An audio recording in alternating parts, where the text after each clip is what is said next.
여러분은 자신에 대해서 잘 알고 계십니까? 전공 선택 이전에 인생의 출발지라고도 볼 수 있는 자기 자신부터 먼저 이해해야 전공 선택도 잘 할 수 있겠죠. 그래서 두 번째 파트에서는 자기 이해를 위한 자기 탐색 방법입니다. 첫 번째 자기 탐색 방법은요, 흥미를 이해하는 겁니다. 흥미는 어떤 대상에 끌리는 것을 사전적으로 말을 합니다. 이것을 알아차리기가 사실은 생각보다 쉽지 않습니다. 평소에 이제 자기 탐색을 게을리하게 되면요, 찾기가 더 어려운데요. 그래서 평소에 개인적 흥미와 관심사를 들여다보고 좋아하는 것, 끌리는 것 등을 탐색해 봐야 합니다. 홀랜드 흥미 유형 검사를 참조해서 자신의 흥미도 유추해보고 탐색해 볼 수 있는데요. 홀랜드 흥미 유형 검사를 대신해서 우리나라에서는 워크넷 아시죠? 주소 work.go.kr에 접속하셔가지고요. 청소년 심리검사에서 청소년용 직업 흥미 검사를 보시면 됩니다. 총 6가지 흥미 유형이 나오는데요. 많이들 아시죠? 현실형, 탐구형, 예술형, 사회형, 진취형, 관습형입니다.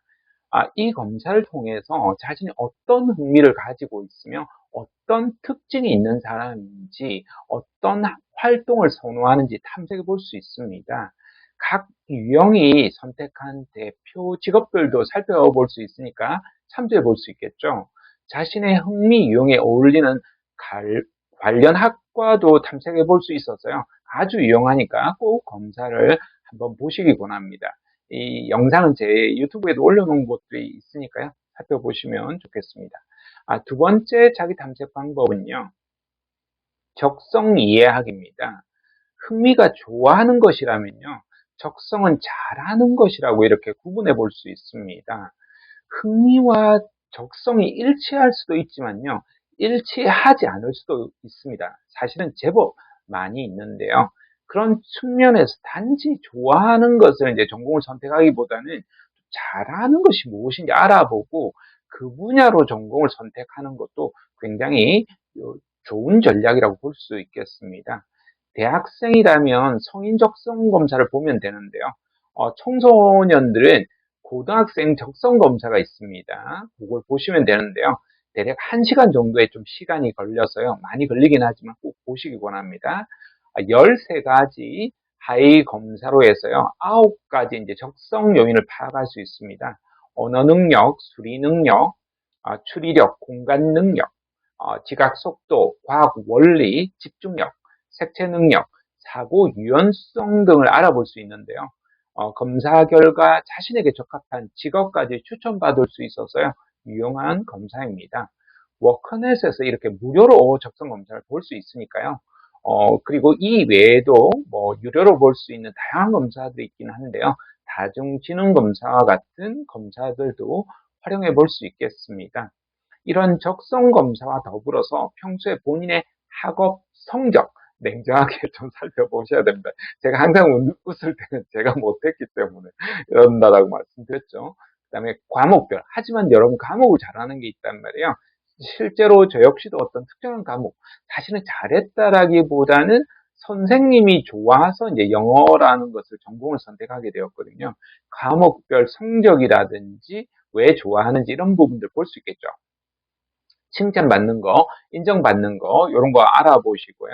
그 다음에 좋아하는 것, 싫어하는 것. 얼마 배우지도 않았는데 굉장히 빠르게 여러분이 습득하는 것들이 있어요. 그럼 분야가 뭔지 이런 것들 탐색해 보려고 하는 노력이 중요하겠습니다. 세 번째 자기 탐색 방법은 성격을 이해하는 겁니다. 우리가 타고난 성격, 기질, 심리, 마음들이 있는데요. 이것을 이해해야겠죠. 아무래도 대중적으로는 MBTI 검사가 가장 많이 알려져 있긴 한데요. 여러분들도 많이 아실 겁니다. 영상에도 아마 많이 올라가 있는데요. 16가지 성격 유형에 대해서 여러분이 뭐 거의 많이 아실 거예요. 먼저 자신의 이제 최적 유형, 그 유형이 자기하고 맞는지를 조금 확인할 필요가 있습니다. 그런 다음에 16가지 성격 유형을 구성하는 8가지 이제 선호지표가 있거든요. 이 선호지표 하나하나를 조금 이해하면요.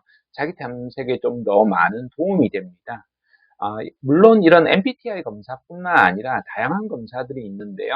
MMPI나 빅5와 같은 다양한 성격 검사들도 있으니까요. 활용해 볼 수 있겠습니다. 자신을 탐색하는 이제 네 번째 방법은요.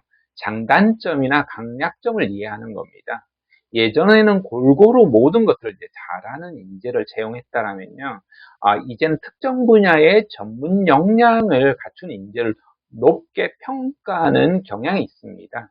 그런 측면에서 본인이 무엇을 잘하고 무엇을 못하는지도 이제 알아야 합니다.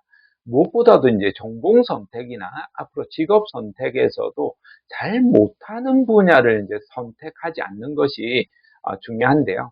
그렇지 않고 단지 좋아하는 일을 한다, 뭐 흥미가 가는 분야만 간다, 그렇게 해야 된다, 이런 또 말들도 많다 보니까 현혹되어서 잘할 수 없는 분야에 가서 이제 여러 전공을 선택하게 되면 어려움을 겪을 수 있기 때문입니다.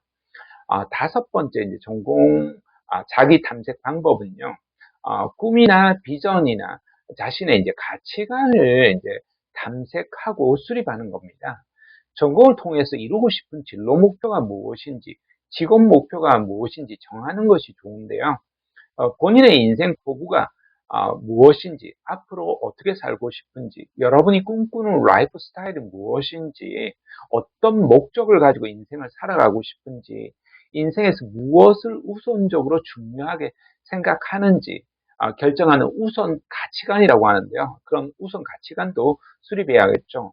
사실 비전은 탐색하는 것만으로 끝나는 것이 아니라 스스로 정해야 한다는 사실을 잊지 않으셔야 합니다. 누구도 자신의 꿈을 주지 않기 때문인데요. 오로지 스스로 인생의 목표를 수립해야만 합니다. 6번째 이제 자기 탐색 방법은 인터뷰와 상담입니다. 자기 자신에 대해서 아무래도 여러분이 가장 많이 아시고 이해하실 겁니다. 하지만 의외로 자기 자신에 대해서 잘 모르는 경우들이 있고 자신이 못 보던 것을 다른 사람들이 이렇게 보는 경우가 있습니다. 그러니까 주변 사람들에게 물어보는 거죠. 인터뷰를 시도해보면 좋습니다. 나이가 어울리는 전공이나 어울리는 직업이나 내가 무엇을 잘하는지 무엇을 못하는지 어떤 사람인지 이렇게 물어보면 좋겠죠.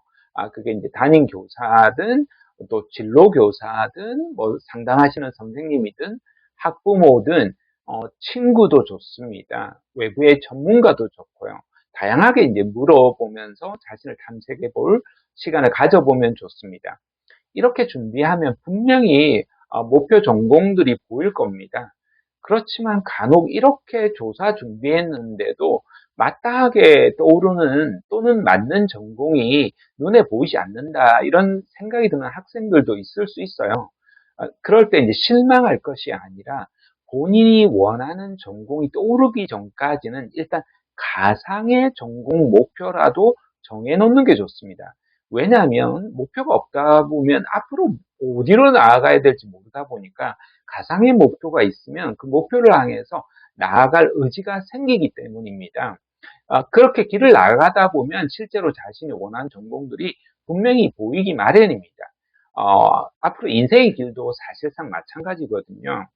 이때 이제 어떤 전공이든 어떤 선택이든 괜찮다라고 받아들일 수 있는 긍정적 마음가짐이 필요합니다. 사실 이런 마음가짐이 구체적인 어떤 정보보다도 더 중요할 수도 있기 때문에요. 마지막 부분에서 조금 더 자세히 언급하도록 하겠습니다. 여러분, 자기 자신을 이해하는데 도움 되셨나요?